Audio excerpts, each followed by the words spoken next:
Malam, malam Bro No,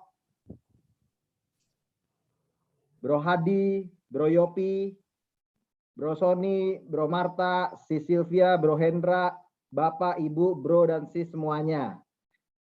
Malam ini saya sangat senang sekali dapat berbagi di hadapan Bro Sis satu angkatan yang masing-masing bagian dari perjuangan waktu, punya nostalgia unik dengan masa remaja dan masa kuliah saya. Dan tentu saja saya selalu bergembira berbagi di hadapan orang-orang yang berpikiran terbuka dan punya antusiasme, punya passion, punya gairah, punya greget untuk belajar hal-hal yang baru seperti Bapak dan Ibu semua yang hadir di sini. Hari ini saya dapat tugas, bukan karena saya lebih hebat, bukan karena saya lebih jago, tetapi karena saya sudah mempraktekkan lebih dulu saja.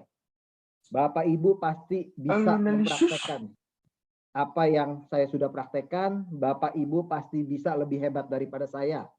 Materi sharing saya hari ini diberi judul oleh panitia You Are Your Mindset. Orang ngomong 2 jam. Anda adalah pola pikir Anda. Anda adalah mindset Anda. Oke, Bapak Ibu, teman-teman, brosis sekalian. Cover depan saya gambarnya burung elang. Kenapa elang? Kalau kita lihat di militer, di organisasi-organisasi, itu banyak yang mengambil elang sebagai simbol.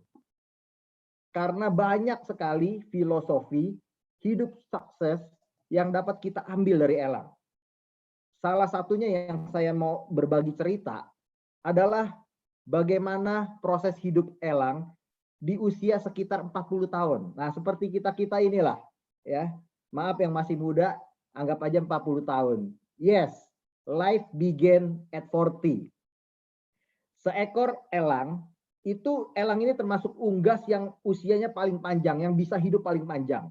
Usianya dia bisa 70 tahun.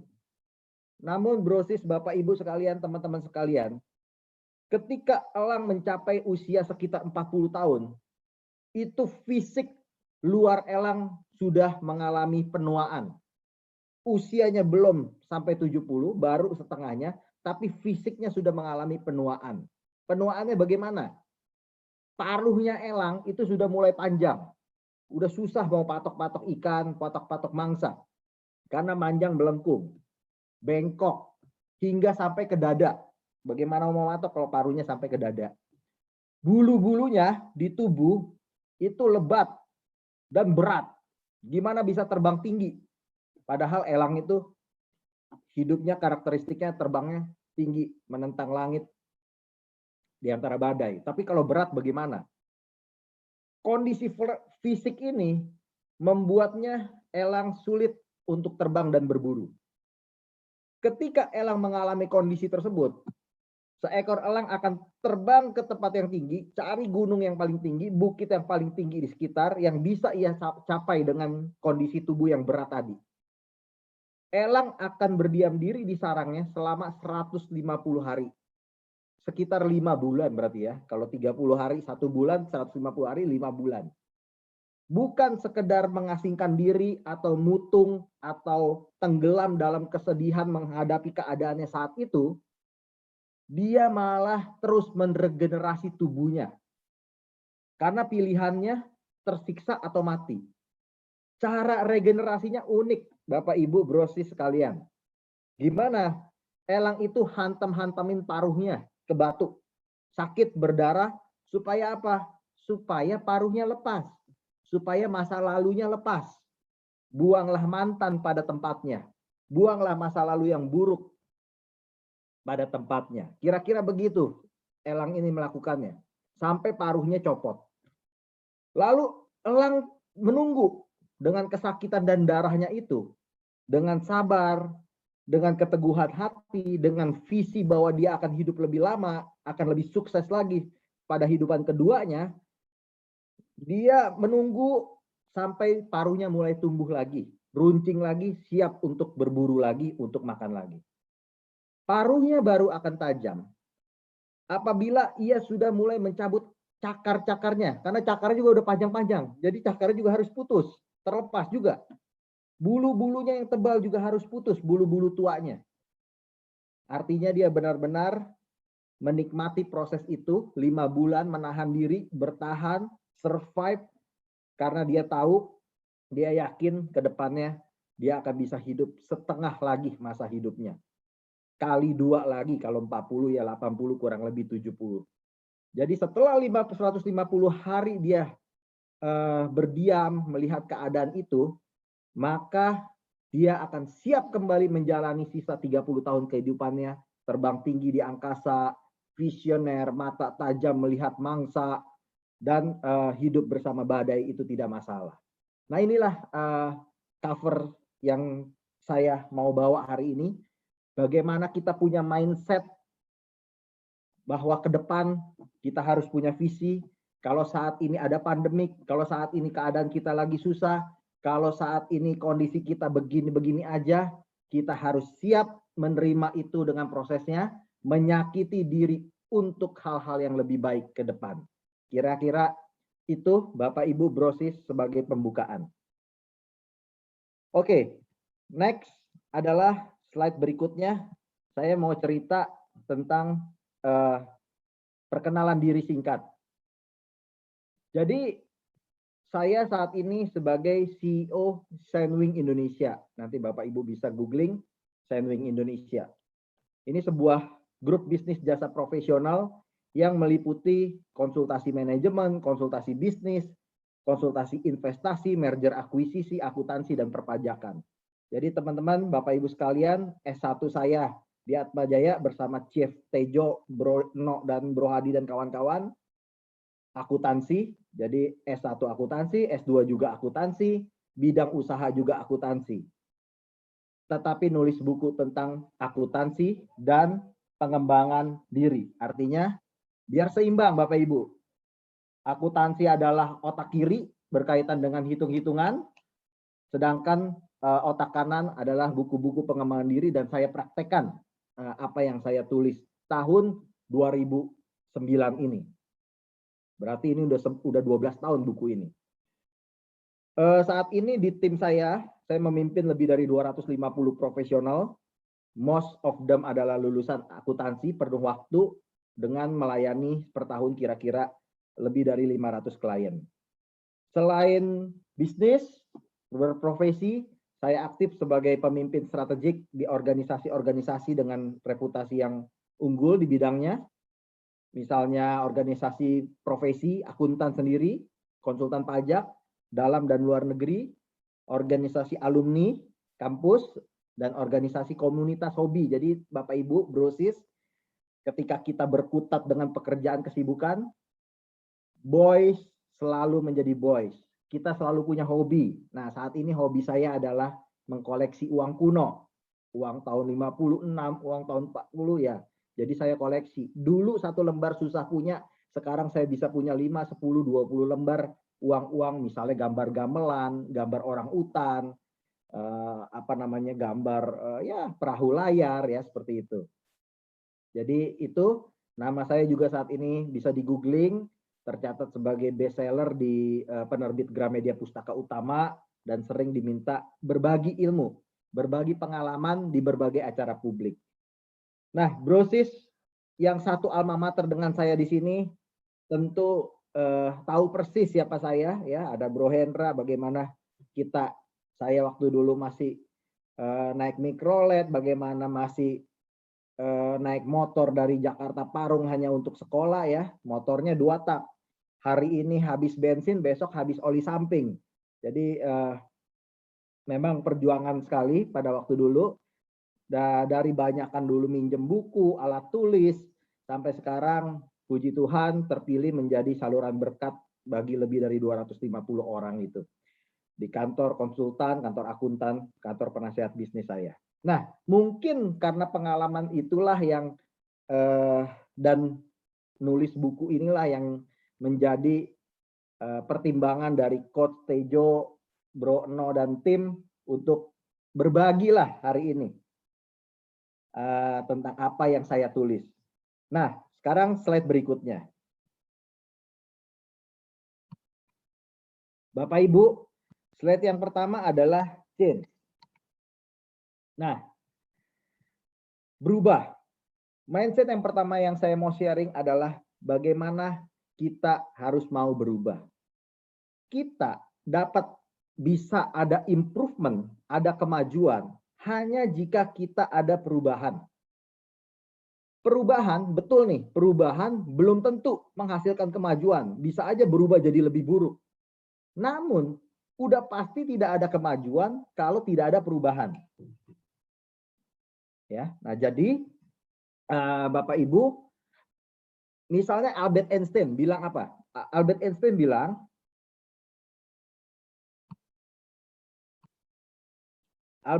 bilang,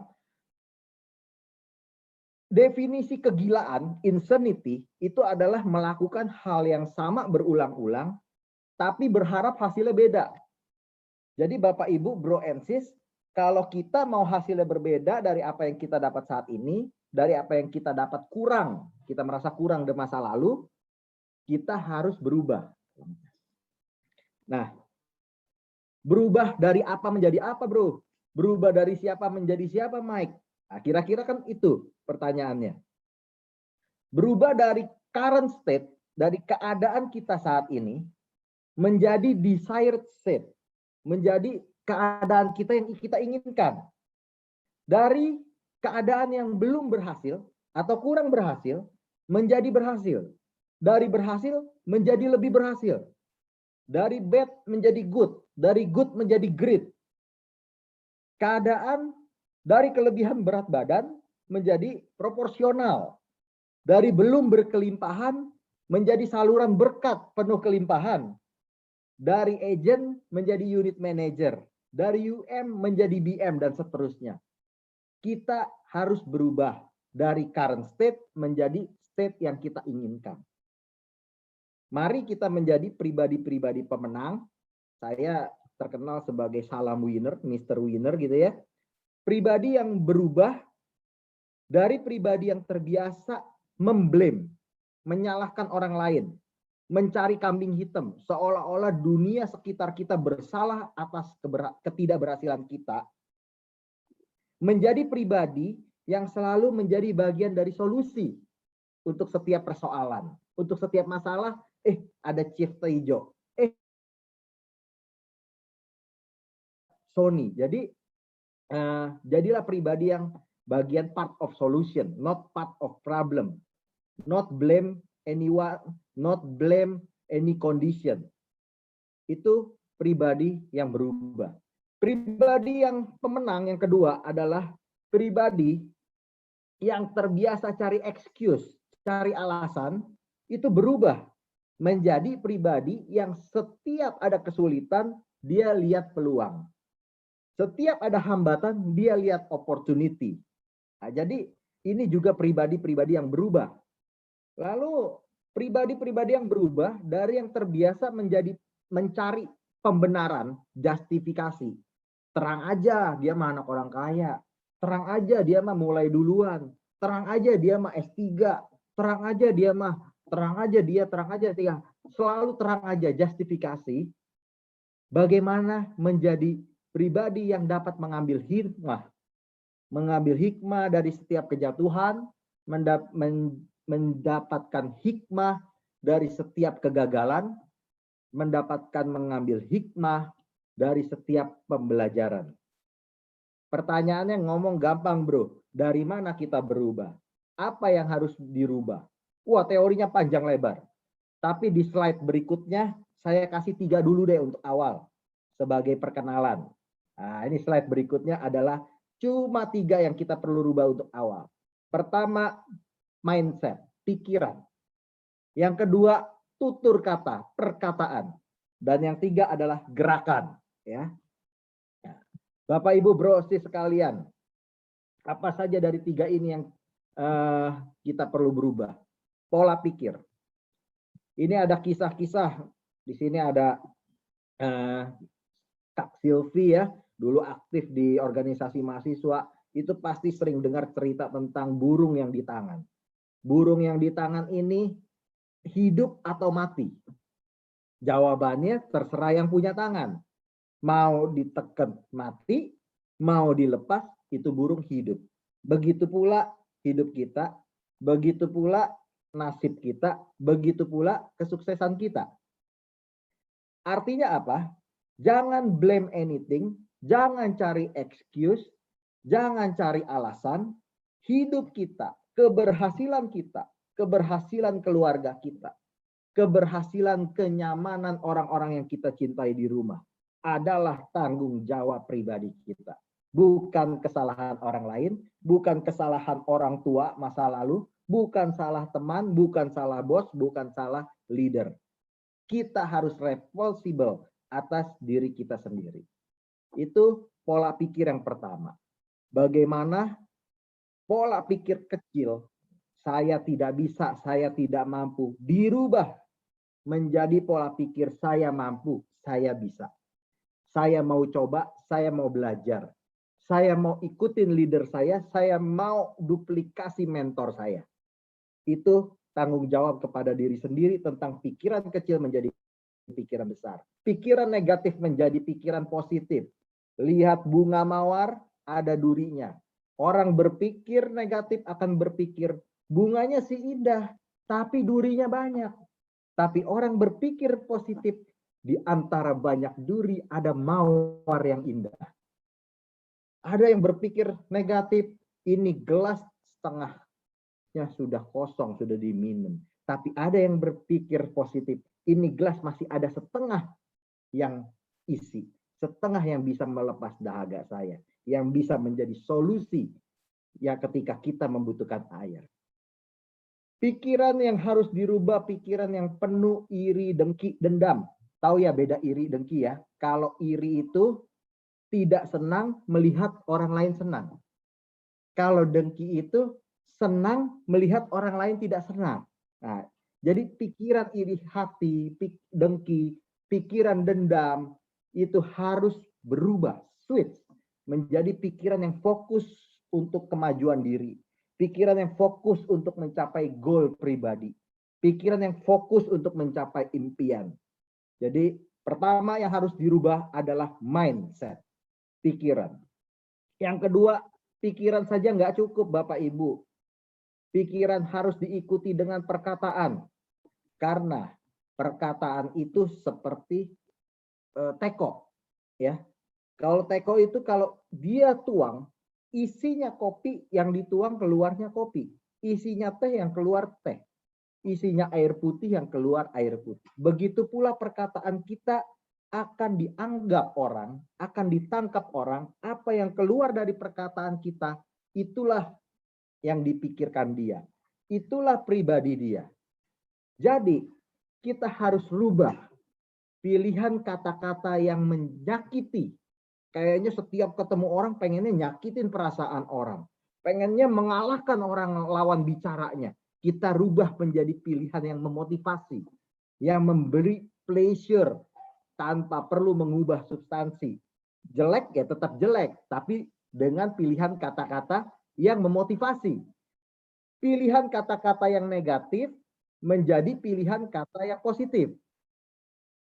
Pilihan kata-kata yang penuh komplain, penuh klaim, penuh suatu ketidakpuasan menjadi pilihan kata-kata yang inspiratif, penuh hikmah. Nah, jadi setelah pola pikir yang perlu kita rubah adalah tutur kata, pola bicara, pilihan kata. Yang terakhir yang perlu dirubah untuk awal, jadi ini belum semuanya, adalah gerakan. Jadi teman-teman, Bapak Ibu brosis, kalau lihat Chef Tejo di medsos gerakan-gerakannya, dagunya tegap, dadanya bidang, ya. Bayangkan kalau misalnya kita punya teman, kita punya leader, kita punya agent asuransi, datang mukanya melesu, ya, gerakannya lunglai, ya, gerakannya nggak semangat, belum apa-apa udah berasa pengen ditolak. Gimana kita bisa mempercayakan? Tentu ketika ada pilihan lain, agen asuransi, agen penjual, termasuk konsultan yang datang dengan lebih antusias, dengan semangat, dengan ceria, ya.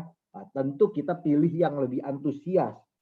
Karena saya lebih percaya, saya lebih trust, dan saya lebih cocok sama yang lebih antusias. Kepalanya tertunduk, muka murung, ya. Kata kesehatan kalau muka cembetut, murung, setiap ketemu diajakin sama leadernya ketemuan offline atau online, mukanya cemberut, tekuk, monyong-monyong begitu ya. Itu katanya 34 otot muka bergerak.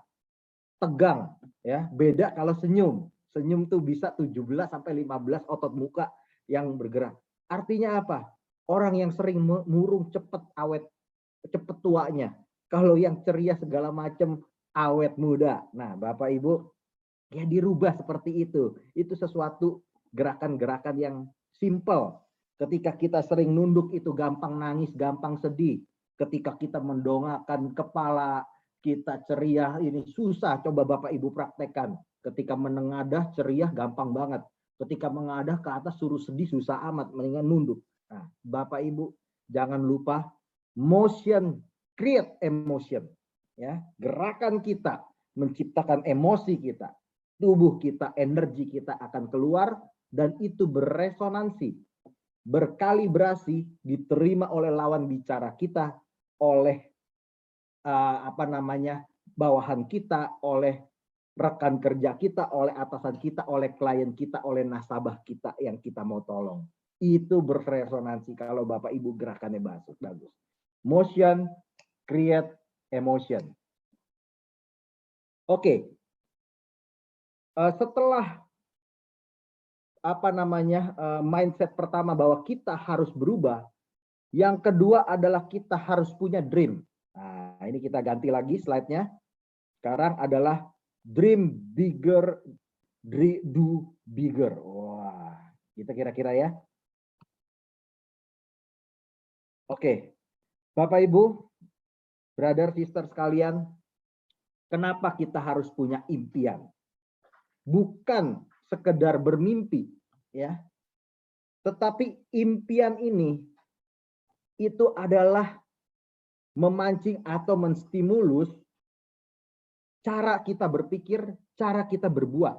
Ingat, subconscious mind kita, pikiran bawah sadar kita, itu mempengaruhi action kita secara 88%. Conscious kita, pikiran sadar kita, hanya 12%.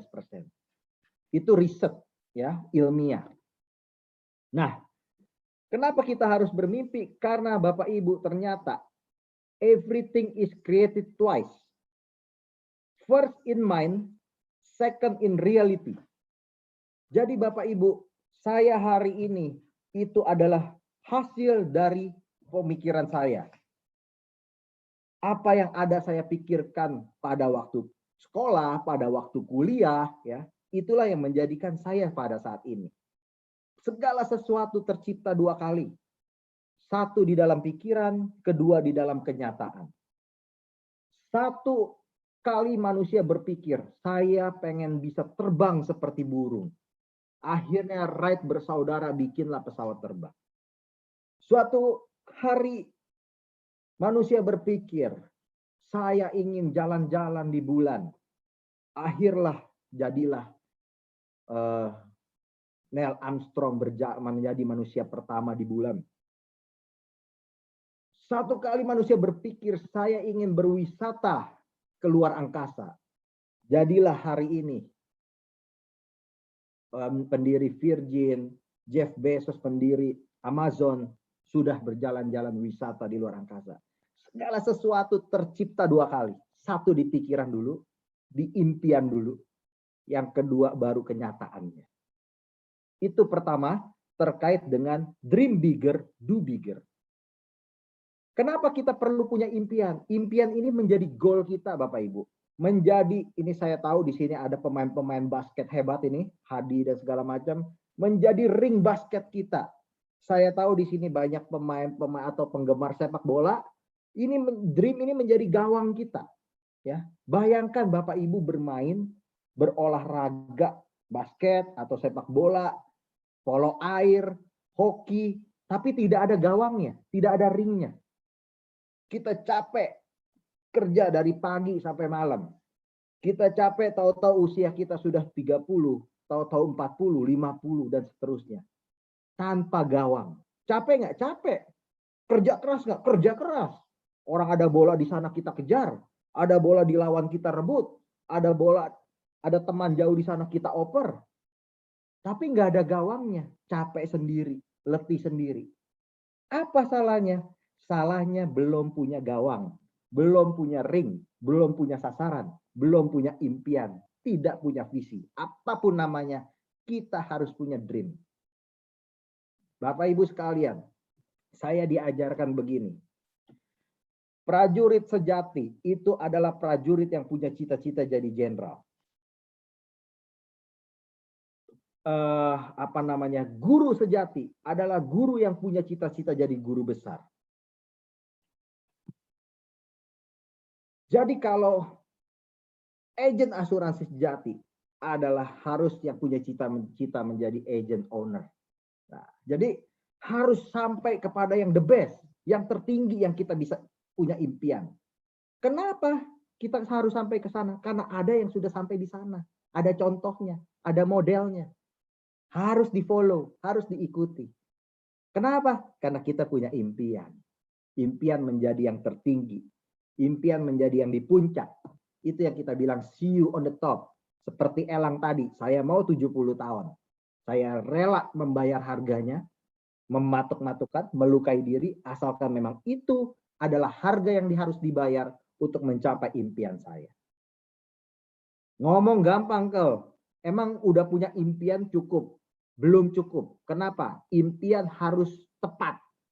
Kita sebutnya dengan well-formed outcome, well-formed dream. Nah, slide berikutnya, bagaimana supaya impian itu harus bekerja untuk kita. Sehingga kita bisa mencapai untuk impian itu, gimana kita bikin impiannya? Oke, ya, kita lihat slide berikutnya. Sebentar. Mungkin Michael mau minum dulu sebentar. Ini teman-teman, sebentar ya. Sebentar ya, Mike.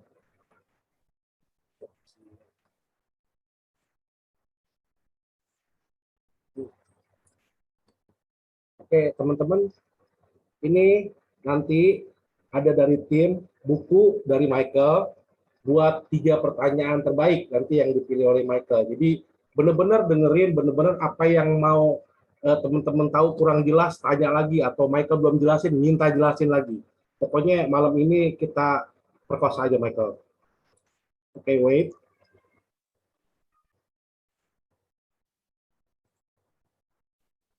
Ya, terima kasih Bro No. Nah, jadi Bapak Ibu itu panitia sudah menyediakan door prize ya.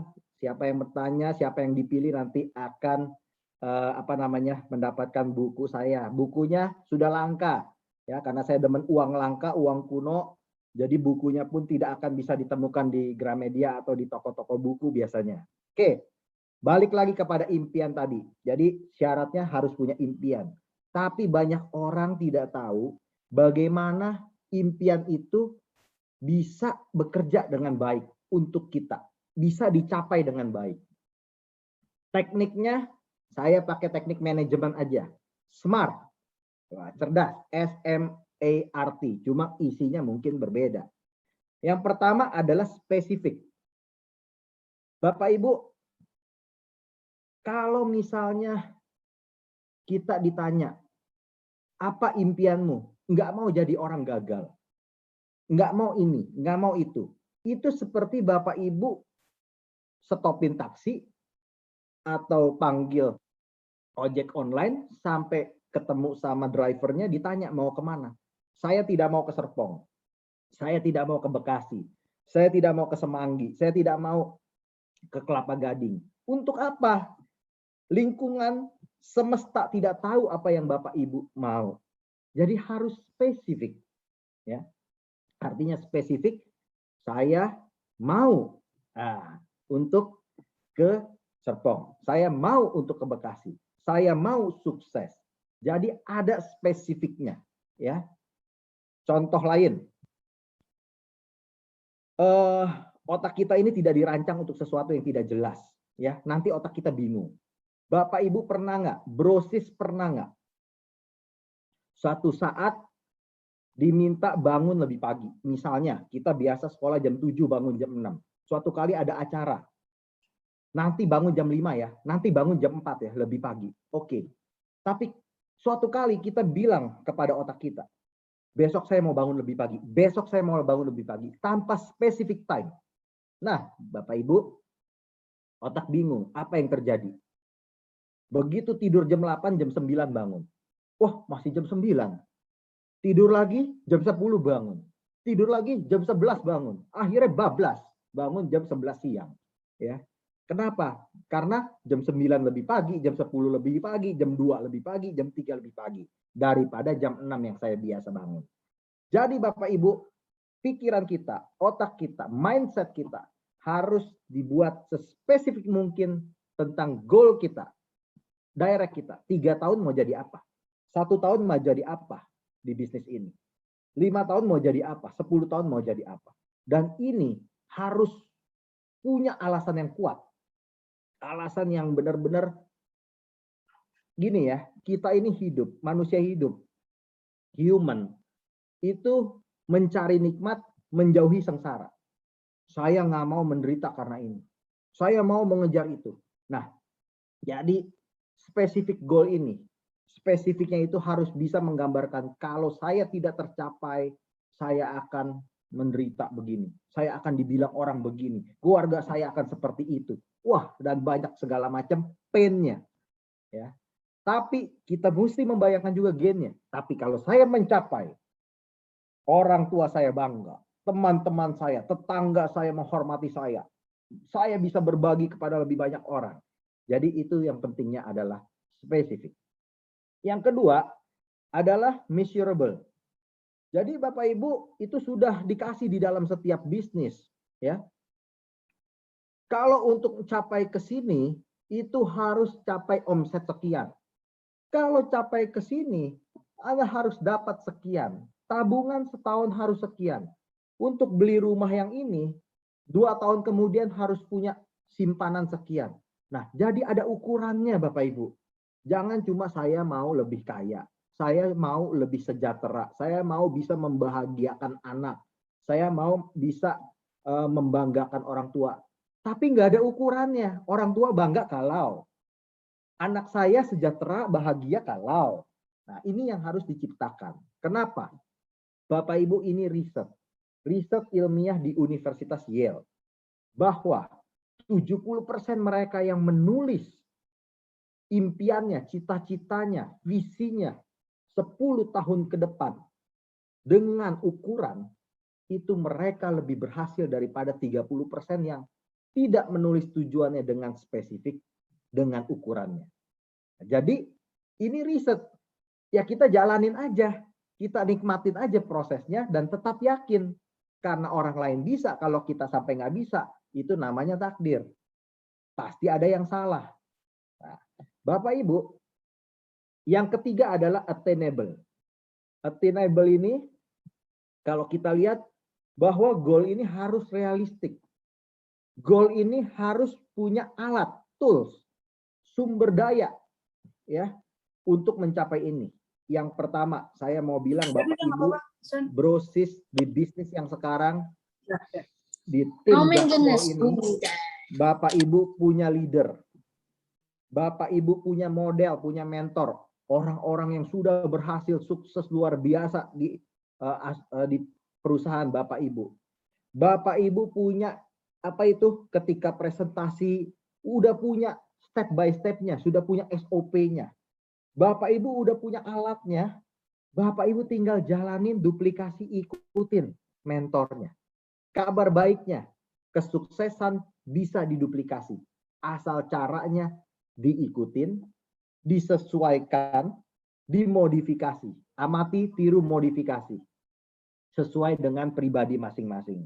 Itu udah nggak bakal salah, pasti berhasil. Ya. Nah, tinggal kita ikhlas nggak membayar harganya, membayar usahanya. Itu attainable. Berikutnya adalah relevan. Bapak Ibu, kita juga mesti relevan dengan kondisi saat ini. Kondisi saat ini, orang-orang menjual dengan teknologi. kita masih menjual dengan manual. Orang-orang menjual dengan prokes, kita menjual nggak tahu prokes, pokoknya saya berani ini itu dan sebagainya. Ada orang pada waktu itu di video kita lihat pakai mobil sport masuk ke desa, ya nggak sesuai dengan ekologinya. Pindah dulu rumahnya, baru ganti mobilnya. Nah, sama di bisnis ini, Bapak Ibu harus ciptakan ekologi yang mendukung. Gimana? Nah, dalam buku saya ada rumusnya. Burung-burung sejenis berkumpul menjadi satu. Jadi Bapak Ibu harus berkumpul dengan orang-orang yang optimis dengan bisnis Bapak Ibu sekarang bahwa ini berhasil. Bukan dengan orang-orang yang pesimis. Bukan mendengarkan atau lebih banyak bergaul dengan orang-orang yang tidak suka. Tapi harus memilih lingkungan ekologi sehingga relevan. Ya, ke kanan mereka antusias, ke kiri mereka menyambut. Nah, inilah yang dimaksud dengan relevan. Dan terakhir, impian kita, dream kita harus time based, harus ada waktunya. Ya, kalau nggak ada waktunya hanya mimpi. Tapi kalau ada waktunya impian. Nah, gitu ya. Vision without action is only a dream. Action without vision is merely passing out of the time. Cuma buang-buang waktu saja. Coba diulang tadi, Mike. Time base gimana? Impian sama mimpi bedanya apa? Jadi kalau misalnya kita tidak punya jangka waktu 3 tahun, 5 tahun, saya mau jadi UM misalnya. Saya mau naik ke UM, tapi nggak ada jangka waktunya. Itu cuma mimpi. Tapi saya mau menjadi UM dalam waktu 6 bulan. Itu impian. Dia bekerja untuk kita. Nah, itulah bedanya. Impian harus punya waktu. Visi harus punya waktu. Not only a dream. Nggak cuma menghayal. Kira-kira gitu, Chef. Oke.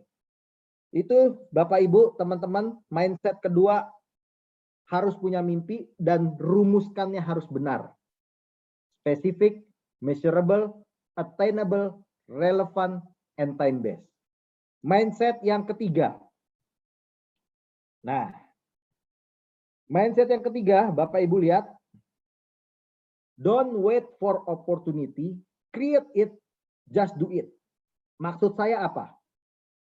Bapak Ibu, ya, ada 10 ekor burung. Dia mau terbang. Ada 9 mau terbang. Sisa berapa?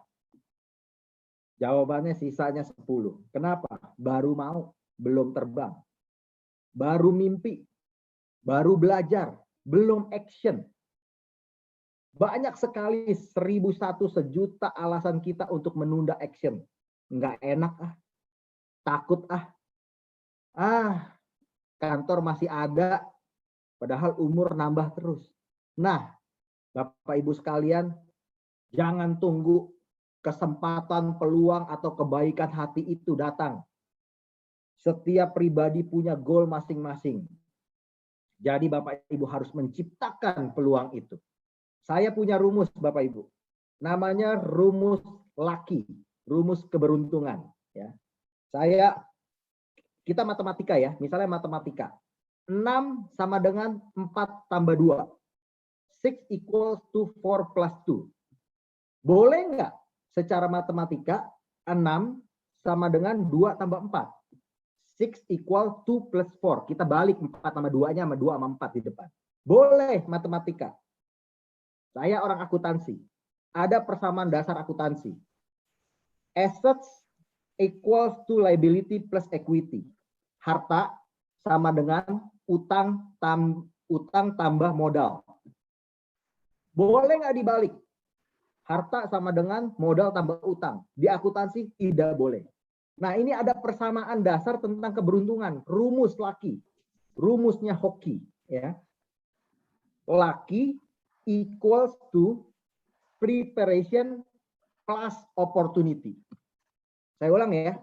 Keberuntungan sama dengan persiapan ditambah kesempatan. Ditambah peluang. Kira-kira gitu ya. Boleh nggak dibalik? Keberuntungan sama dengan peluang ditambah kesiapan. Enggak boleh. Waktu kita sekolah dulu, wah, si A dapat beasiswa loh ke luar negeri. Hebat ya, beruntung ya dia ya. Si B nggak dapat loh, saya nggak dapat loh. Padahal untuk mendapat keberuntungan itu, ketika peluang beasiswa itu datang, si anak yang terpilih kebetulan sudah kursus bahasa Inggris bertahun-tahun. Dia sudah siap. Ya. Jadi action lah. Siapin diri, lengkapi diri. Sabar, nikmati prosesnya, tunggu opportunity datang. Tunggu peluang datang, kesempatan datang. Kita sudah siap, kita jemput. Nah, kira-kira poinnya itu, ya, Bapak Ibu, rumus keberuntungan. Oke, slide berikutnya adalah Bapak Ibu, ada satu teknik di Afrika, bagaimana menangkap monyet. Nah, menangkap monyet itu cukup dengan modal kendi dan kacang. If you pay peanuts, you get monkey. Kan gitu ya kira-kira ya. Jadi taruhlah, mereka taruh, orang-orang Afrika itu taruh di hutan yang penuh monyet sebuah kendi yang panjang dengan kacang di dalamnya. Ditaruh di tengah hutan yang banyak monyetnya, lalu bersembunyi.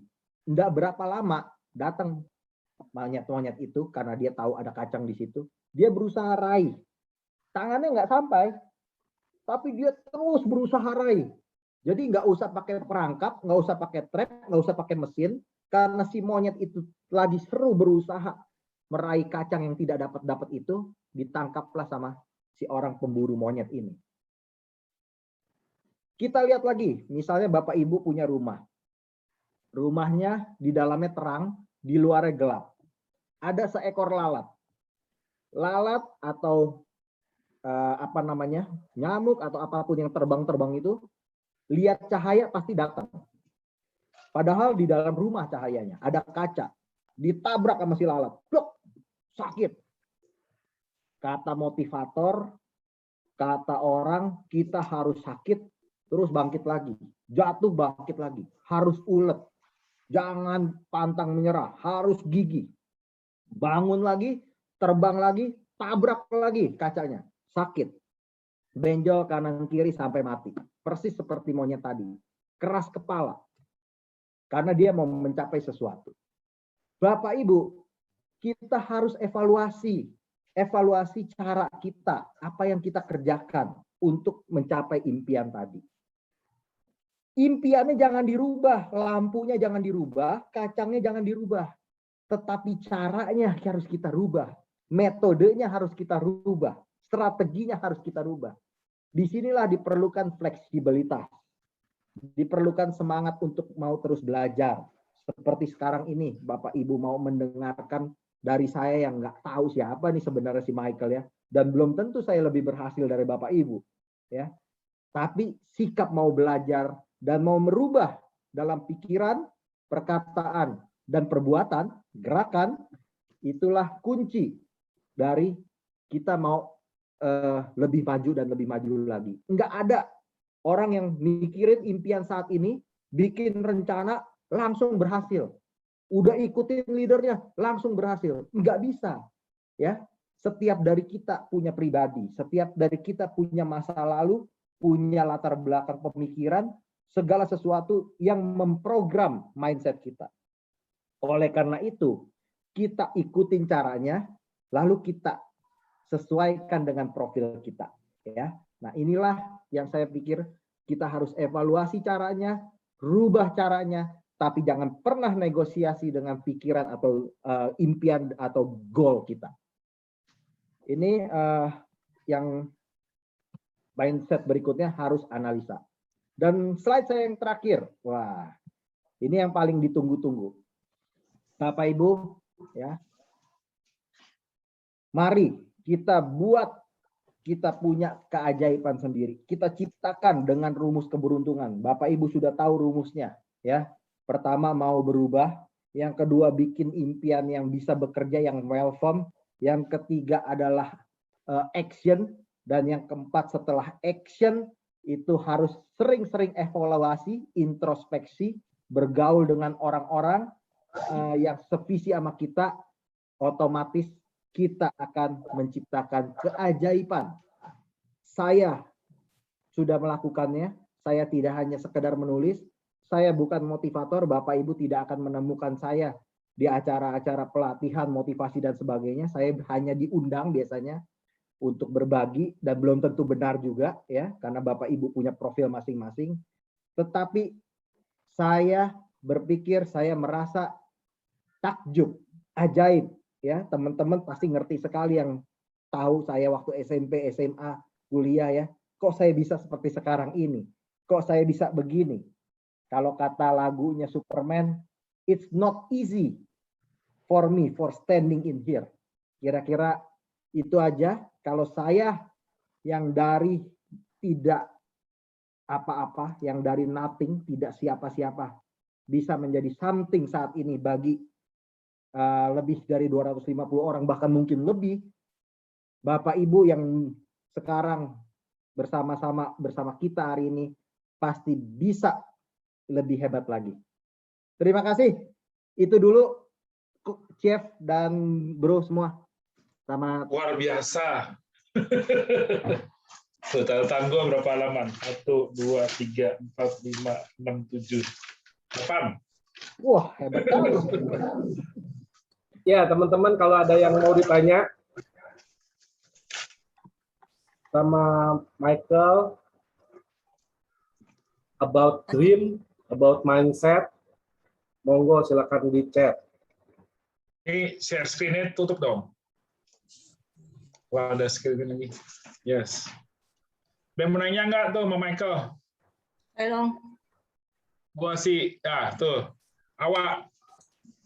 Malam kok, Michael. Malam. Ibu Faradila atau Ibu Awa? Kan ini Wah. Oke. Awa aja. Oke, Awa. Tadi saya kan sempat dengar mengenai apa namanya, setidaknya kita kan harus punya di mindset kita tuh harus positif dan segala macam supaya kita juga terbawa untuk memotivasi apa yang kita ingin raih gitu ya, kok ya. Rangkuman saya sih seperti itu. Cuman bagaimana supaya kita nih udah menanamkan mindset kita tuh positif, tapi di sekeliling kita tidak mendukung. Misalkan kita hidup itu kan, kalau di saya orang Jawa itu biasanya terlalu ini, kalau misalkan orang tua kita mengajukan kayak opini kita atau apa kan, sepertinya kan mereka kayak ngasih, tanya dulu sama kita, jangan selalu ambil tindakan. Yang tadinya kita kayak lebih positif, apa namanya, di ini saya bisa ini, tapi pas begitu kita kadang down. Nah, bagaimana supaya gimana ya, kita bisa selalu terus-terusan menjadi positif tanpa kita harus kayak setengah down, setengah ini lagi, sekeliling kita bisa mendukung kita, nggak mempengaruhi, jadi kita akhirnya ikut jadi kayak gimana ya, kayak langsung ngedrop lagi gitu. Gitu aja sih, Koh. Thank you. Thank you, Sis Awa. Ini pertanyaannya bagus dan sangat relevan. Tadi saya sudah jelaskan tentang ekologi. Jadi begini, ada percobaan, Bapak Ibu, Bro, Sis sekalian, percobaan tentang kekuatan hidup tikus yang dicelupkan ke dalam air. Waduh. Tikus yang pertama ketika dicelupkan 30 menit baru diangkat. Dicelupkan lagi 30 menit baru diangkat. Baru 1 jam udah mati. Tikus yang kedua sama, percobaannya 1 jam, tapi setiap 5 menit diangkat. Artinya apa? Kita selalu ada tarik-menarik dengan lingkungan kita. Banyakan orang sukses apa orang belum sukses? Banyakan orang belum sukses. Oleh karena itu di lingkungan sekitar kita pasti banyakan orang belum sukses. Banyakan orang yang tidak mengerti kita. Kalau dia suksesnya berbeda. Oleh karena itu kita harus sering-sering ngecas. Ngecasnya dengan apa? Bapak Ibu Bro sekalian. Saya adalah saya yang sama dengan 5 tahun yang lalu. Kecuali dalam 2 hal. Buku-buku yang saya baca dan orang-orang yang saya ketemui. Bapak Ibu, sis apa sekalian, itu kita harus perkuat diri kita dengan buku-buku yang mendukung, yang memajukan, yang menginspirasi dan memotivasi. Kita harus ikut seminar, ikut acara seperti ini, ketemu dengan teman-teman, sering datang ke kantor, cas dengan atasan, dengan leader, dengan teman-teman kita sevisi. Artinya kita akan melawan yang ekologinya tidak sesuai dengan yang sesuai. Di situ kita akan kebentuk, akhirnya mestakung, semesta mendukung impian kita, berbalik. Nah, kira-kira seperti itu jawaban saya, Sis Awa. Sorry. Makasih ya kok. Soalnya kan kadang walaupun kita ini suka apa namanya orang judgmental gitu ya sama kita ya. Kadang juga kalau orang Indonesia tuh terkadang melihat pembuktian. Belum bisa kita apa ya mengklarifikasi, membuktikan kata-kata kita, apa mindset kita bila kita belum bisa membuktikan. Jadi orang itu kadang agak ya udah menilai dari ininya dulu aja, udah apa sih gitu kan, terkadang gitu aja sih. Makasih ya kok jawabannya tadi. Betul. Jadi Sis Afa, pada tahun 2009 saya menulis buku mindset. Orang-orang bertanya, lu nulis buku emang lu udah sukses? Buktinya apa? Tapi sekarang saya mau ngomong apapun, orang-orang oke aja. Karena saya sudah melakukan. Jadi yang perlu dilakukan dua hal. Satu, saat orang-orang menyalahkan atau meragukan, bahkan merendahkan kita, kita harus ikhlas menerima. Memang keadaan kita saat itu belum terbukti. Tetapi yang kedua, kita harus membalasnya dengan kebaikan. Dengan apa itu kebaikannya? Yaitu dengan bukti bahwa saya berhasil. Udah nggak ada jalan mundur berarti. Saya harus buktikan. Nah, ini teman-teman yang sekolah saya tuh ada logonya Vince in Bono Malum. Membalas kejahatan dengan kebaikan. Nah, itu yang saya terapkan dalam hidup saya. Menjawab keraguan dengan bukti. Itu Sis Afa. Keren pertanyaannya. Ini di chat juga ada lagi nih dari Silvi sama Hadi. Michael baca sendiri.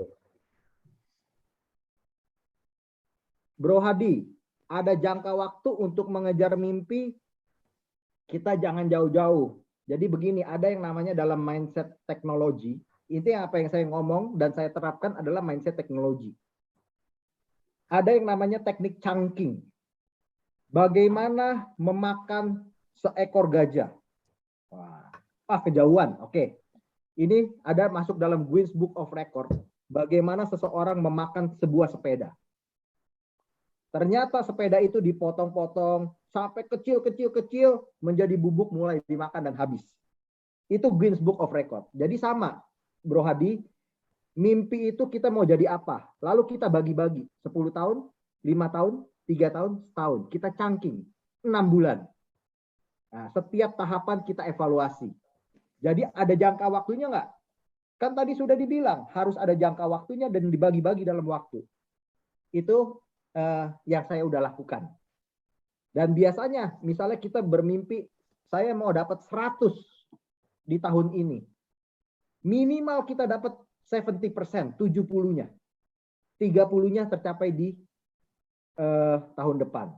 Asalkan impian itu diikuti oleh aksi perbuatan yang konsisten mengejar impian. Mau kurus tapi ngemil, nggak berhenti-berhenti. Ya nggak ada aksi yang konsisten. Lihat itu si Chef Tejo. Mau badannya begini, berapa dia lakukan? Itu consistent action. Kira-kira gitu, Bro Adi.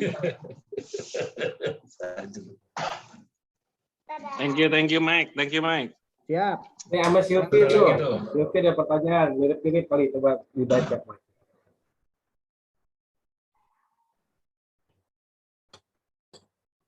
Bacain ini dia. Dari Sis Silvi.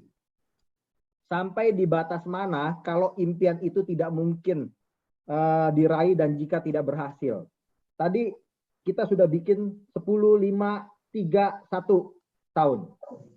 1 tahun masih belum berhasil, rubah cara. 2 tahun berhasil, 3 cara. Rubah cara. Sampai di mana ketika kita rubah cara, kita sudah tidak nyaman lagi. Sudah mentok kanan kiri. Ya, berarti mesti tambah sumber daya, tambah energi. Dari mana? Ketemu orang yang berhasil di bidang itu kurang banyak. Ketemu teman seperjuangan, seperjalanan kurang sering. buku kurang banyak dibaca, ikutin acara seminar kurang banyak. Jadi itu udah maksimal tuh. Kalau udah diperbanyak segala macam masih tidak berhasil juga, ya berarti belum di situ takdir. Udah bicara takdir bukan nasib lagi. Tapi Bapak Ibu, Brosis, pengalaman saya ketika saya punya impian dan saya rumuskan dengan welcome tadi, terus hati saya nyaman dengan itu. Nyaman artinya ikhlas, bahagia menjalani prosesnya. Itu hampir tidak pernah yang saya impikan itu tidak berhasil. Jadi selalu ada jalan, ada keajaiban yang tiba-tiba muncul. Lu mestinya begini loh, mestinya begitu loh. Jadi contoh ya, saya tahun 2002 saya buka kantor konsultan akuntansi. Kerjaannya bikinin buku orang, buku laporan keuangan neraca laba rugi. Nggak ngerti apa-apa. 2008 tiba-tiba ada peraturan baru namanya sunset policy. Ngaku pajak bisa 10 tahun ke belakang nggak diperiksa. Saya nggak ngerti pajak. Diminta belajar, saya berhasil belajar pajak. Klien saya tiba-tiba 300 orang 2008 untuk pajak doang. 2012 sama. Tiba-tiba audit saya melimpah, pajaknya ketinggalan. Padahal kalau kita bicara 2002 ke 2012, 10 tahun, itu saya nggak kepikir sama sekali saya punya kantor akuntan publik, saya punya license itu. Artinya apa? Ada riset membuktikan kalau Bapak Ibu Brosis baca bukunya Malcolm Gladwell, judulnya Outlier. Itu terbukti 10.000 jam ekivalen, itu dengan 10 tahun, kita melakukan perbuatan yang sama dan belajar dan berbuat, itu akan membuahkan hasil. Nah, itu di bukunya Outlier Malcolm Gladwell. Dia riset. Dan saya merefleksikan, kalau keberhasilan saya dimulai dari 2012, langsung pesatnya 2012, itu saya mulai bisnis 2002, itu memang 10 tahun saya di bidang yang sama, belajar, jatuh bangun, dan akhirnya mature dan meningkat terus. Kira-kira gitu pengalaman saya.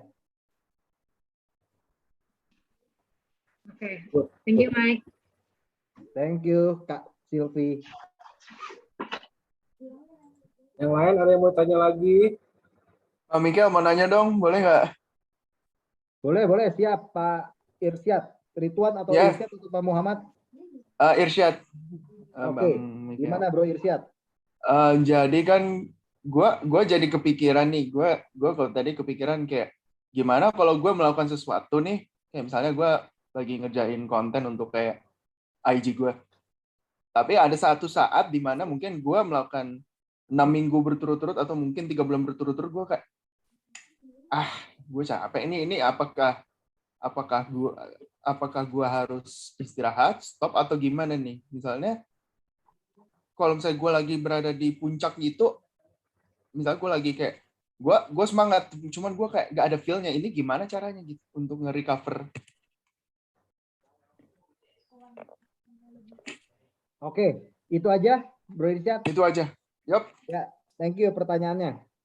Jadi gini Bro, kita harus punya yang namanya teknik anchoring, penjangkaran. Kita harus punya membuat momen yang sesuatu yang bila kita ingat, itu langsung membooster kita punya motivasi. Penulis buku sama Bro. Rajin, cita-cita 9 bab sampai 4 bab stuck. Berbulan-bulan nggak maju-maju. Nah, ketika kita booster, membayangkan, tadi saya udah kasih rumusnya, mencari nikmat, menghindari sengsara ya.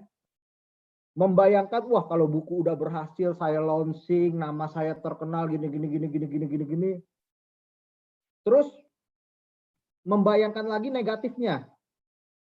Saya kadang-kadang melakukan ada sedikit-sedikit tricky. Jadi saya bilang ke mertua, 5 bulan lagi nih jadi buku saya. Bilang ke teman-teman, bilang di seminar begini, saya akan jadi buku saya dan akan bestseller gini-gini. Waduh, mulai kebayang malunya kalau nggak jadi. Jadi ada nikmatnya, ada sengsaranya. Itu membooster saya punya motivasi dan inspirasi. Tiba-tiba seperti kita, ya ini kan ada lomba lari misalnya ya, ada lomba lari. Ternyata kalau dikejar sama singa larinya bisa lebih kencang, lompatnya bisa lebih tinggi, melampaui dengan yang kita mau, karena kita ada boosternya. Kita takut sengsaranya, kita kejar nikmatnya. Kira-kira gitu, Bro Irsyad. Oke, thank you banget. Misalnya gue juga ngalamin buntu mungkin dari dulu ya, tapi thank you banget sih. Semoga ada boosternya ke depannya. Dan itu emang kerasa sih, emang kayak kemarin lari 17-an. Ya, Ya, kalau udah nggak PPKM berarti mesti sering-sering lagi main ke kantor, Syed. Aduh, PPKM boy. Iya, itu kalau yang dikejar harimau itu loncatnya lebih tinggi itu kayak ada Yopi nggak di sini? Yopi, ada Yopi. Yopi itu bisa ngeloncatin pagar Atma loh tanpa menyentuh pagernya. Dan loncatnya itu dari pagar ke kakinya dia itu jaraknya kira-kira sejengkal lagi, berarti tinggi sekali. Dan dia loncat gara-gara ada senapan waktu itu ya, ditembak.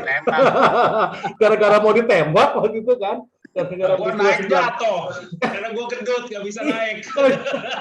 Loncat juga. Gua ngeliat Yopi sampai nganga. Pas Atma 2 ya. Aja lu.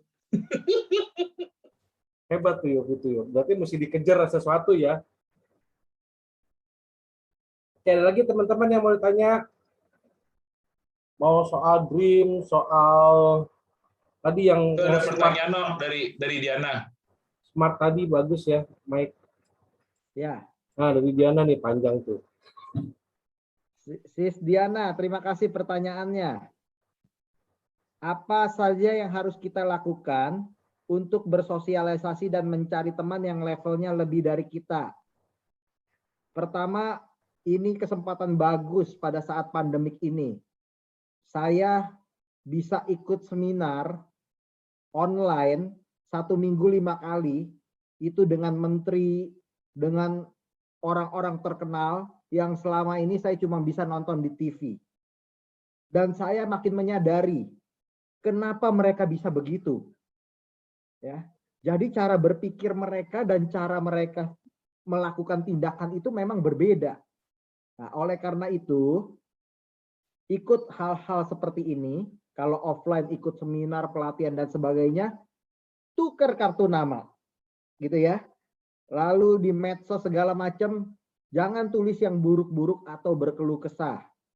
Kita tahu ketika kita nulis berkeluh kesah tentang kesusahan kita, kesulitan kita, yang kasihan banyak, tapi yang bantu sedikit sekali, yang nyukurin banyak banget. Jadi kita harus pandai-pandai di medsos, tapi medsos itu kalau Bapak Ibu brosis lihat medsos saya, ya memang buat eksisten kita dan punya teman baru. Banyak yang DM, yang japri. Ikut seminar tukeran kartu, ikut seminar online aktif seperti ini. Bagus sekali bertanya, kasih nama, kasih nomor handphone, kasih apa. Kalau misalnya, artinya gini, jangan ikut yang hanya kita kenal saja. Yang kita kenal, kita ikut perlu untuk menguatkan. Tapi yang kita nggak kenal itu perlu buat nambah orang-orang yang akhirnya kita seleksi. Mana orang-orang yang satu frekuensi dengan kita. Kira-kira gitu, Sis Diana. Terima kasih pertanyaannya. Boleh bertanya nggak? Monggo, silakan. Oke, aku mau nanya. Jadi gini, kalau misalnya di dunia bisnis ya terutama ya, itu orang kan selalu melihatnya yang sudah berhasil, gitu. Selalu yang jadi contoh itu yang sudah berhasil. Sedangkan kita itu sebagian karakter orang itu tidak sama, gitu. Mungkin ngeliat orang, oh ya dia bisa berhasil, gue bisa nggak ya gitu. Tapi setelah dicoba ternyata gue nggak bisa. Tapi ternyata dia bisa berhasil dengan cara membantu, istilahnya gini. Kayak misalnya aku secara pribadi mungkin belum berhasil, tapi aku punya cara tekad supaya oke, gue bisa rekrut orang, gue bisa jadiin dia berhasil. Nah itu gimana tuh mindsetnya? Jadi karena kan istilahnya kita ngelihat orang itu kayak oke, kayaknya motivasinya tuh bagaimana. Tapi setelah dijalanin kan tidak semulus itu gitu loh. Tapi Tuhan bisa tunjukin ke kita cara mungkin, oke, lu nggak bisa berhasil dengan diri lu sendiri, tapi lu bisa bikin orang lain berhasil. Nah, sebagian orang kan tidak bisa melihat itu gitu. Jadi mesti ngeliatnya orang-orang yang sukses mulu itu. Itu kayak gimana? Oke, terima kasih. Nanti kalau dapat buku saya, ada satu bab yang namanya judulnya Learning from the Best. Tapi isinya ternyata kita selain learning from the best akan lebih berguna juga kalau learning from the worst. Belajar dari yang berhasil, jadi juga belajar dari yang tidak berhasil, lalu kita bandingkan. Kenapa yang ini berhasil, kenapa ini tidak berhasil, mana yang profilnya orang ini gue banget, yang ini gue banget. Nah, jadi teknik pertama menurut saya, jangan hanya ketemu sama orang-orang yang sudah berhasil aja, tetapi bertemulah juga dengan orang-orang yang tidak berhasil, yang sudah quitter. Tapi bergaul lebih banyak tetap harus dengan orang-orang yang sudah berhasil. Nah, gitu ya, itu tips yang pertama. Tips yang kedua adalah kadangkala kita pengetahuan pengalaman orang lain itu seperti pasir di pantai. Begitu banyak, seperti bintang di langit. Tapi pemikiran kita, otak kita, pengalaman kita masih seperti ini, sekecil sekepala ini. Sehingga apa? Nggak mungkin kita memindahkan pasir yang begitu banyak atau bintang yang begitu banyak langsung ke dalam pengetahuan kita. Maksud saya, ada kalanya kita perlu menyerah tanpa syarat, ikhlas tanpa syarat, menjalani metode-metode yang sudah diajarkan oleh yang sudah berhasil. Jalanin dulu, mungkin ada proses penyesuaian. Tadi ya, ada yang bilang tadi siapa itu, apa, lingkungan nggak cocok nih dengan itu. Ya, lingkungan kita nggak cocok kita terapkan. Tetapi ada waktunya lingkungan yang menyerah sama kita karena kegigihan kita, karena semesta menghargai kerja keras kita, dan karena kita juga memilih-milih, itu kebentuk dengan sendirinya pola jalan kita sendiri untuk berhasil. Jadi Bapak Ibu Brosis, memang kesuksesan bisa diduplikasi caranya, tetapi akhirnya kita menemukan cara kita sendiri yang gue banget. Ini gue banget nih, ya, dalam bidang apapun. Itu jawaban saya tadi siapa? Ilo ya. Lili ya. Ya, jadi menarik juga ya. Ya. Jadi menarik juga ya, selain kita melihat dari orang yang berhasil, tapi kita juga jangan menutup diri mengetahui dari yang belum nggak berhasil itu kenapanya. Mungkin begitu kali ya. Tapi tetap fokusnya pada yang berhasil. Saya kasih contoh lagi. Saya ini contoh orang yang tidak berhasil di asuransi. Waduh, kenapa tidak berhasil? Karena ternyata saya sudah terlanjur zona nyaman, enak dengan konsultan saya. Udah dapat duit, dapat ini, dapat itu, dapat penghormatan segala macam dari anak buah segala macam. Nah itu jangan ditiru, cari yang berhasilnya. Nah gitu loh. Jadi selalu belajar dari yang berhasil dan tidak berhasil. Itu jawaban saya sih, bro. Betul. Ini dari awal ini nggak jauh-jauh beda juga ya sama yang suka sering diomongin di Jo atau di training-training ya. Kayak misalnya amati, tiru, modifikasi, ya kan. Ikutin leader, suruh leader ke kiri, ke kanan, gitu kan.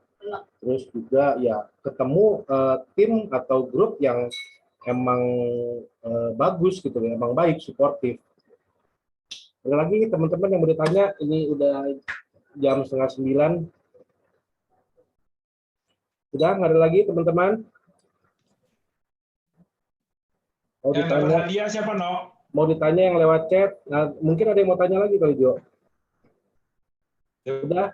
Mau nanya nggak? Ada yang Kalau nanya nggak ada nggak? yang mau nanya, aku mau nambahin. Oke, monggo. Jadi nggak ada yang ngebuku tanya ya. Yang nanti lewat buku siapa yang menang, No? Udah ditutup nih, nggak ada yang mau nanya lagi ya. Oke, tutup ya, Jo. Oke. Ya. Yang tadi awalnya buku itu 3 orang, sekarang semuanya dapat. Jadi 6-6-nya itu dapat, penanyanya nanti WA ke saya ya alamatnya. Thank you.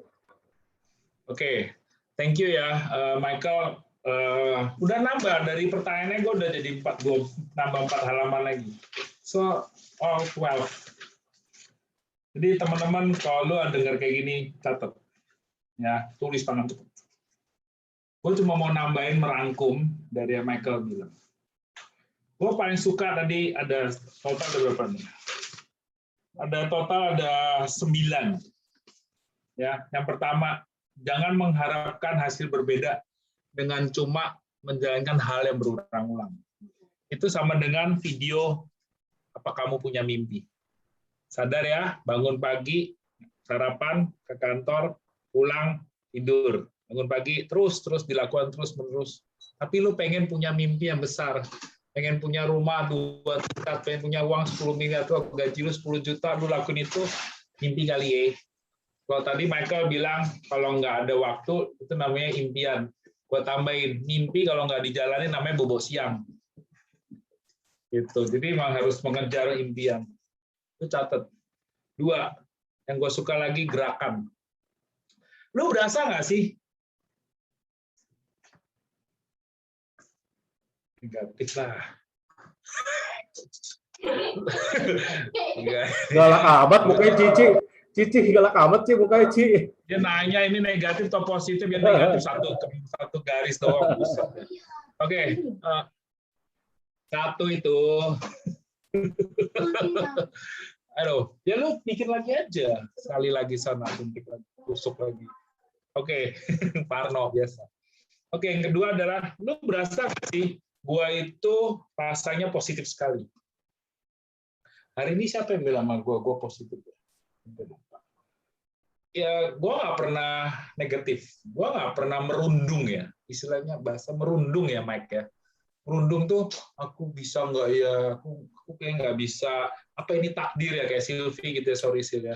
Apa ini takdir? Aku udah kontak orang, tapi nggak bisa. Jadi always negatif gitu. Gue rasa sih gue nggak pernah ya. Gue selalu positif. Gue sampai ada yang bilang gue tuh baterai Duracell, gue always positif. Ya karena gue memang merasa begitu orangnya. Gue memang begitu ya, positif banget. Ngapain negatif? Bikin rugi gitu ya. Udah positif aja. Tuh, jadi gerakan lu tuh harus yang semangat gitu lah. Kalau lihat dari Michael kan mau cerita, terus kadang gue lo ngomongin tangan gue gini-gini. Gue nggak pernah ngomong sampai menunduk ya. Seperti Helen bilang, makanya lomba bikin makan kerupuk selalu bikin happy karena niatnya ke atas. Ya betul, gue sampai meragain loh tadi. Betul loh Mike, gue meragain. Terus gue nangis, sedih, susah juga. Terus ke bawah, kalau gue senyum, kalau gue nangis itu gue sedih. Tetapi ketika gue nunduk dan gue senyum, itu gue jahat. Gue rasanya kalau nunduk terus gue senyum. Itu kayak sinis jahat gitu ya. Jadi ya kalau bisa dia look up terus. Tadi Michael bilang. Itu yang kedua. Terus hal ketiga tadi, hal besar terjadi karena ada impian. Hal keempat, impian menjadi yang tertinggi, see on top, belajar dari yang sudah pernah capai. Gue selalu pernah bilang, jalanin kerjaan yang lu tuh ada orang yang sudah mencapainya. Contoh misalkan, ketika lu punya teman kantor, gue nggak bilang asuransi is the best lah ya. Ketika lu punya teman kantor yang dulunya masuknya sebagai dari bawah ya, sama-sama staff gitu ya, kita sama-sama staff. Terus orang ini 20 tahun kemudian cuma jadi manajer. Nggak ada orang staff yang jadi direktur. Ya, jadi itu jangan juga bermimpi gitu. Dari staff nanti jadi direktur kalau lu ngelakuin apa yang orang lain lakuin. Kecuali lu ngelakuinnya hal yang berbeda gitu. Dia berbeda gitu ya sama orang lain. Orang lain berangkat jam 8 pulang jam 5. Orang ini dulu dari staff nggak pernah jadi direktur. Ya coba sekarang lu bikin aja, gue nggak tahu ya, apakah lu datang jam 6 pulang jam 12 malam gitu, sampai membuat terharu direkturnya, sampai direkturnya kasihan sama lu, terus lu naik lebih cepat, nah, misalkan. Atau malamnya lu kuliah lagi, orang lain nggak ada yang kuliah, orang ini malam kuliah. Tuh. Jadi melakukan sesuatu yang belajar sama orang yang pernah capai. Kalau nggak ada yang capek, ya lu jangan di situ. Ya lu cari bisnis yang bisa ada orang yang nyampe dan lu jalanin. Kayak gue mau jadi accounting, ya gue belajar sama Michael. Ada loh bisa jadi sukses seperti Michael. Ya. Nah, ini suksesnya ada Bu Nancy kan di sini, bos gue. Nah, lu belajar dah. Dari umur 35 cuma jualan baju, keliling naik sepeda, jualan bakso beku, lulus SMA doang, bisa jadi sales director di Manulife. Berarti ini kerjaan boleh nih jalanin karena udah ada yang sukses. Terus tadi yang gue paling suka tuh ini apa? Relevan. Ya, relevan itu tadi dibilang harus berkumpul dengan orang optimis positif. Lu berasa nggak sih yang datang kantor itu cuma gue, Helen, Yana, terus ada siapa kadang Ika, ya Melia sering ke kantor, rajin, Ivan gitu ya. Ya, see you on top, Van.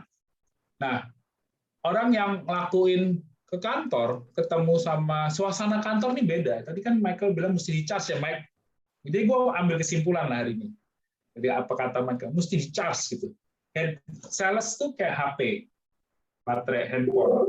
Lama-lama kalau lu nggak charge, baterainya habis, men. Ini laptop gua nih, gua mesti charge nih. Kalau nggak habis nih udah keluar warning. Ini sama teman-teman kalau FYP kurang punya warning, 6 bulan belum closing tuh. Ya kan tuh mesti di charge. Lalu udah tinggal 3%, men. Iya kan? Selamat. Jadi ya lu komit lah, seminggu sekali deh gue ke kantor. Gue Senin Kamis pasti kantor, zaman PPKM. Zaman dulu setiap hari gue ke kantor. Tujuannya apa? Supaya gue bisa ditemuin sama teman-teman. Nah lu pada nggak pernah datang kantor ya salah siapa? Salah gue atau salah lu? Oke, so mulai hari ini rajin ke kantor. Ke kantor ketemu ngobrol-ngobrol, duduk semeja, lu tanya bisa dijawab, langsung dijelasin. Kayak hari ini Pamela nanya, oh gini, Pamela hari ini datang ke kantor, mau cerita ya, Pamela telepon kliennya, terus gue denger dong, saat itu gue denger nih, terus gue merasa ini salah nih, terus Pam, ngomong properti, lu beli aset 1M, aset 1M bayarnya pakai duit 80 cicil 10 tahun 0%. Gitu. Terus dia coba langsung ngomong di depan. Klien ini minta dibikin proposal. Gara-gara itu dia bilang, thank you ya, Jo. Gara-gara lu kasih insight sedikit, gue langsung berubah cara ngomong dan ada hasilnya. Betul ya, Pam? Hari ini Pamela lagi ketemu kliennya. Moga-moga closing ya. Dari iseng. Jadi harus ke kantor. Betul kata Michael. Gitu. Terus, ya itu latih diri ya, teman-teman. Datang Zoom,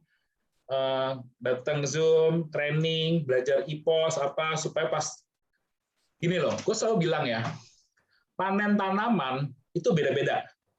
Ada yang cepat, ada yang sedang, ada yang lama. Durian 1 tahun, toge 1 minggu. Mangga 6 bulan.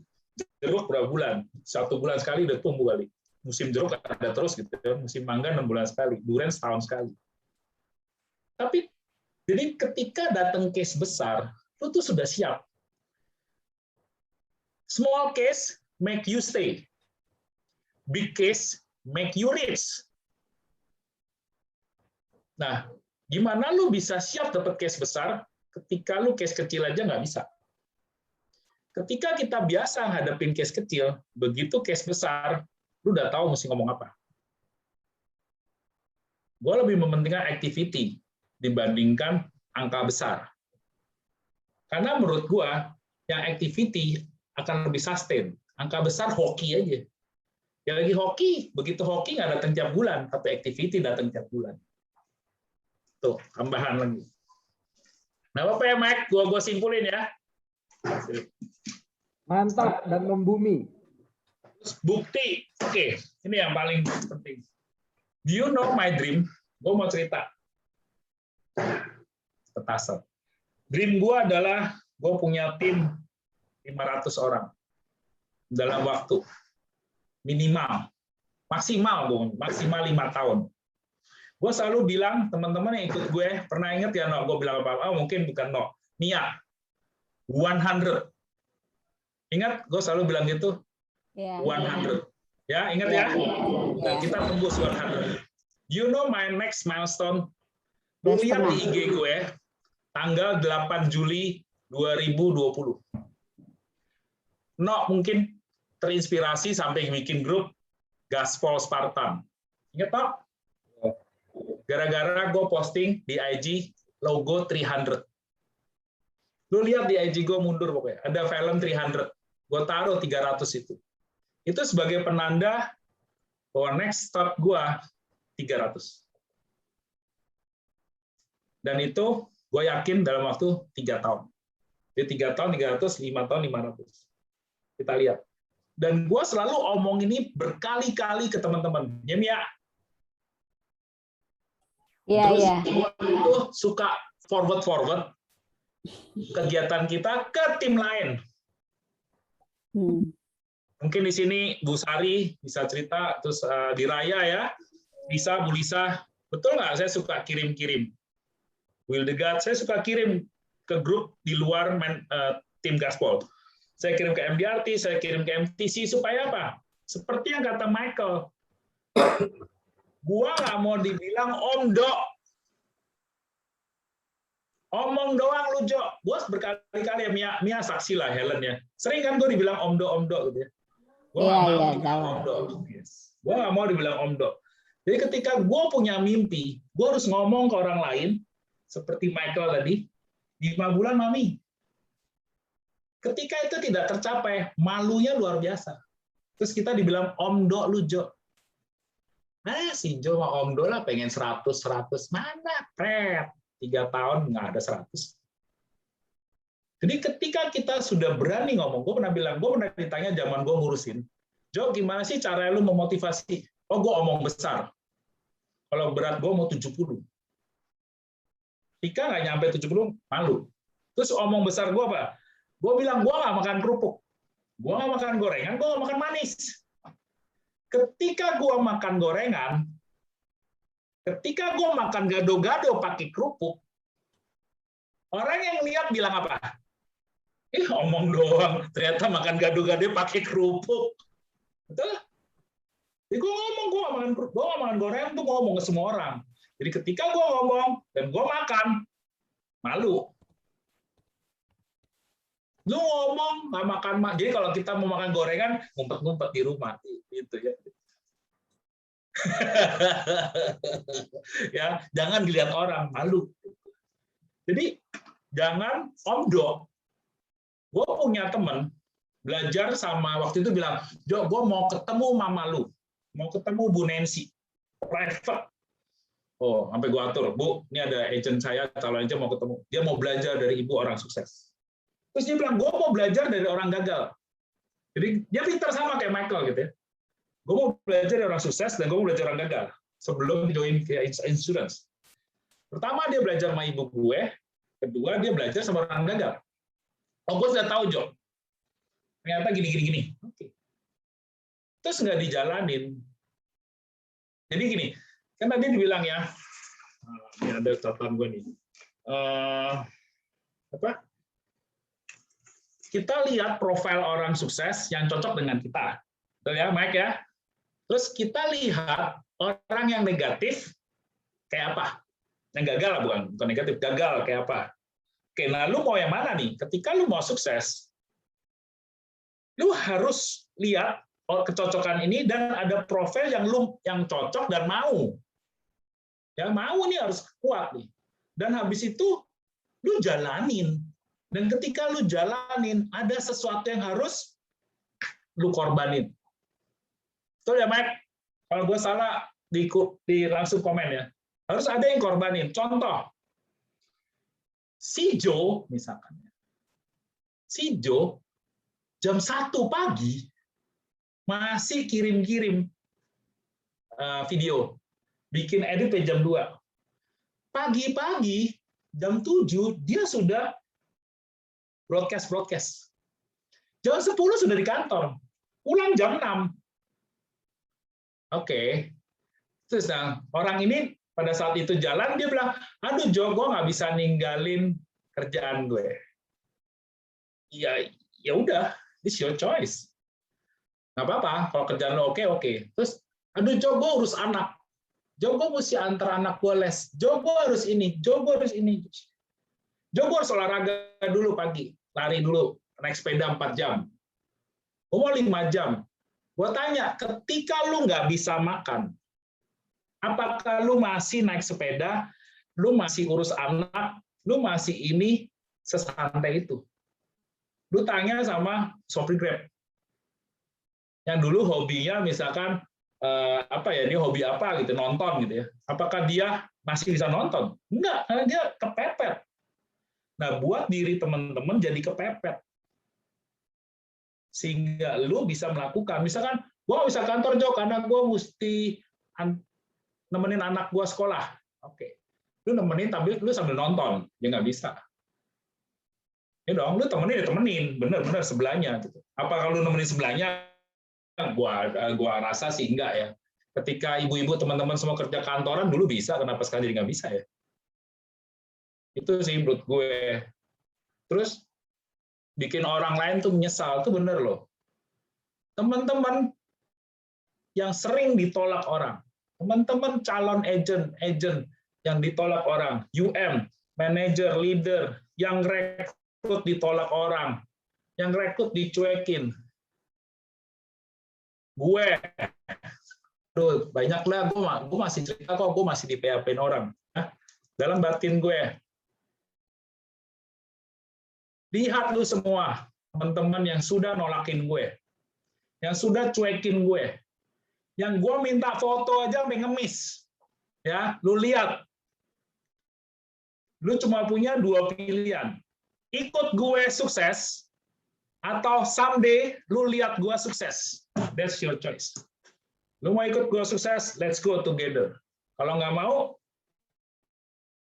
gue akan kasih lihat lu someday bahwa lu nyesel. Sialan dulu gue nggak ikut si Jo, udah sukses.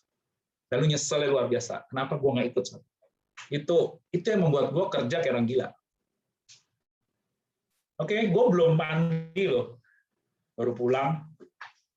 Itu pagi-pagi udah jalan, gue nggak olahraga 3 hari. Broadcast WA gitu. Ya udah gitu aja. Ada yang mau tambahin mungkin? Luar biasa, Michael, gue inspired by you, man.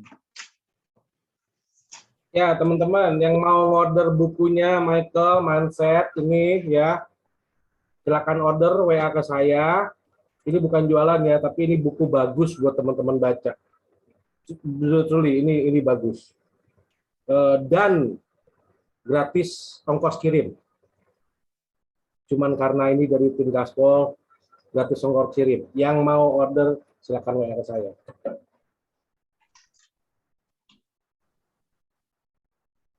Oke, yuk. Ya. Michael. Gila, gue tambah lihat lu besok pagi.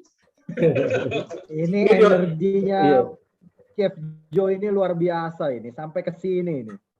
Iya. Dia otaknya pasti udah lagi mikir apa tuh buat besok tuh. Gue sudah dapat ide. Tanggal 17 Oktober 2021 adalah ulang tahun Gaspol yang kedua. Terinspirasi dari Michael, gue mau bikin time capsule. Ini gue baru kepikiran malu, dan lu bilang tadi ya, dream 3 tahun, 5 tahun. Kita kan teman-teman, tanggal 17 Oktober, lu catat mimpi lu apa, alasannya apa secara positif. Kalau gue capek, gue bisa gini. Kalau negatif, kalau gue nggak capek, gue bisa gini. Terus gue mau gini, nanti kita bikinin time schedule, gue mungkin pengen ketemu Michael, bahas itu. Tanggal 17 Oktober kita bikin mimpi. 1 tahun, 3 tahun, 5 tahun, 10 tahun. Tulis. Dan itu kita simpan, kita buka 1 tahun lagi. Yang kedua, kita buka lagi 3 tahun. Yang ketiga, kita buka 5, buka 10. Gue pengen lihat 10 tahun lagi, 3 tahun lagi. tercapai nggak mimpi lu? Atau amit-amit orangnya masih ada di tim Gaspol atau enggak? Kemarin gua ada baca, Ah, ya Jo, gua kemarin ada baca, itu dia buat posting itu sekitar 2018 gitu ya. Dia dibilangin, dia ngomong bahwa ini kalau teman-teman ingat ya, maksudnya 5 tahun atau kira-kira 8 tahun ke belakang, bisnis apa sih yang booming? Rumah sakit. Dan abis itu dia bilang, sekarang 5 tahun ke depan, sampai 10 tahun ke depan, bisnis apa yang booming? Asuransi. Jadi seperti tadi Jo bilang, kalau lu nggak ikut sekarang dan menjalani seperti Joe dan tim yang lain gitu kan, ya lu ketinggalan. Gitu. Apa tadi Jo lanjut tuh? ini siapa yang nanya ya? Lili itu siapa ya? Ada satu yang menurut gue lupa gue pertanyaannya. Intinya dia lupa juga banyak. Oh ya, pokoknya mengorbankan diri atau waktu harus ada yang dikorbankan. Semua pilihan. Ya terpaksa teman-teman, terpaksa ya. Terpaksa kita harus berkurang lah waktu keluarga. It's choice. Gue hari ini ketemu anak gue nggak banyak gitu. Ya pilihan. Gue selalu bilang sabar. 5 years. Sekarang gue mau punya moto baru. Nanti kita setiap kali foto tangan kita mesti gini. 10 years. 10. The best. 5. Ketika 5 years, lu tuh kayak masih nggak puas. Tapi ketika 10, itu baru. Musinya mantap. Ya betul Mike, ya. Lu juga 10 tahun lalu kan, 2012. Betul, itu riset dan pengalaman. Ya, 10 years. Jadi mulai sekarang kita foto gayanya kayak Iron Man. 10 years. Ya. Kalau 10 tahun. satu tangan doang kayak manggil mikrolet soalnya zaman SMP. Jadi ketika lu ditanya mami kok ini? Sabar ya sayang. 10 tahun lagi. 10 tahun. Tapi lu kerja beneran. Jangan cuma kerja habis itu di kantor mungkin leha-leha apa ya nggak tahu ya nonton Korea di rumah santai-santai ya nggak juga lah ya lu learn from the best. Are you learn beneran learn? Lu belajar dari Ibu Nancy. Lu beneran nggak ngelakuin apa yang dia lakuin? Masa jauh-jauh deh ke dia. Lu udah ngelakuin belum yang gue lakuin? Itu aja. Ya, ketika lu bilang learn from the best ya beneran kan belajar. Michael belajar. Melia tuh loh, bener-bener udah duplikasi gue. Dia sampai bikin apa kelas. Hanya di Jogja lah ya, udah tahu ya. Seminggu 2 kali bikin Zoom. That's what I did before. Mia juga, ya sudah ngelakuin belum gitu. Maksudnya dia bisa. Oh tadi itu, oh dia bisa. Tapi kok gue nggak bisa ya? Kalau nggak salah Lili ngomong gitu ya, Li. Pertanyaan lu ya, Li ya. Lilgo ya. Ya. Ya lu udah beneran belum ngelakuin apa yang orang lain sukses itu lakuin gitu aja. Atau cuma kelihatannya udah sih, udah belum. Gitu. Kemarin sama Anda Zoom kongko sama gue jam 10. Hari ini gue telepon nggak diangkat, sorry Jo lagi meeting. Siang gue telepon lagi, ini meeting sama yang Mifid tuh, tadi yang Mea. Masya Allah lu sibuk amat. Tuh Anda, kamu kenal kan Anda? Nah lu udah ngelakuin belum yang dia lakuin? Ngegas. Udah, itu aja. Mike, Anda tambahin lagi? Satu aja, Chef. Apapun yang kita lakukan, selalu ingat berbahagia. Iya. Yeah. Itu dia. Dibawa happy aja. Oke, udah? Oke. Ya. Foto lu deh. Ya, foto Jo. Gue nggak bisa foto Jo. Oke, yuk semua. Kamera on, kamera, video on. Kongres buat Juli ya, closing 3 case. Wow. Tuh, baru ngegas. Begitu ngegas, ada hasil kan? Oke, yuk. Semua foto, video, cuma 2 page. Yang lain videonya nggak on ya. 1, 2, 3. Oke. 1, 2, 3. Oke, teman-teman, ditolak 1-2 kali itu biasa. Ya. Tetapi mau apa sih lupa. Ya ditolak itu biasa. Banyak agent bilang gini, gue pengen mencapai mimpi. Gue pengen mencapai impian, Jo. Seperti kata Michael. Gue pengen ini, semangat. Ditolak 5 kali, 10 kali, mundur. Ditolak 30 kali, susah. Men, lu udah berapa tahun di sini? Michael perlu berapa tahun, Mike? 10 baru bergerak tuh. 10 baru bergerak. Ya. Lu sekolah SD berapa tahun? 6 tahun. SMP 3 tahun. SMA 3 tahun. Total 12 tahun. Kuliah berapa tahun? 7 kalau gue. Gua 5 tahun setengah, ya. Gua juga lama. 6. Kita Akbar nggak ada 3, mungkin Yopi doang kali. Silvi 4 tahun ya. Jadi orang mau sukses aja, orang mau jadi karyawan aja, ya, gaji UMR, dia perlu sekolah kuliah 4 tahun setengah. 4 tahun loh kuliah baru jadi karyawan. Ketika lu lulus SMA, lu jadi apa ya? Sopir Grab mungkin. Karena masuk kantor syaratnya S1. Syarat masuk Manulife S1. Susah kan kalau nggak S1. Nah, buat S1 4 tahun lu sengsara baru S1, itu baru gaji UMR. Ketika lu mau jadi manajer, lu perlu berapa tahun? 4 tahun, 5 tahun lagi. Ketika lu mau jadi direktur, mungkin 10 tahun, 20 tahun, atau sekedar impian aja. Mimpi sebenarnya. Baru jadi direktur, kalau nggak bisa.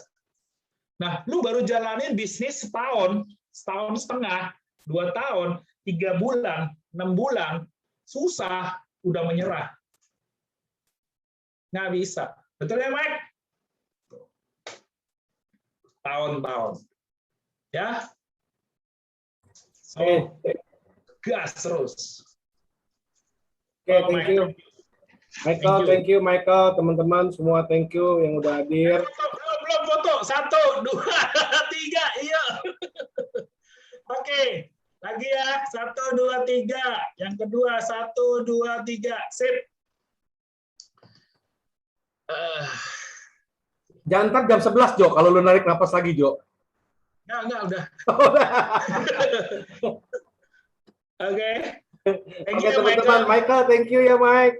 Thank you, Bro. Chef, Terima Bapak, kasih, Ibu Koko semua. Thank you, Mas. Michael. Thank you semuanya. Pamit ya. Besok gua ke Bogor.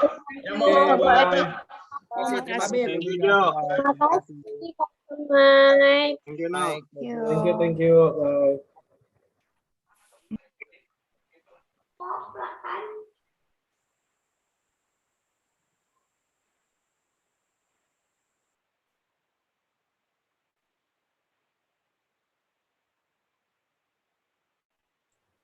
Dina belum ditutup. Kok nggak bisa tutup ya? Masih mau di sini. Error, ayo, error.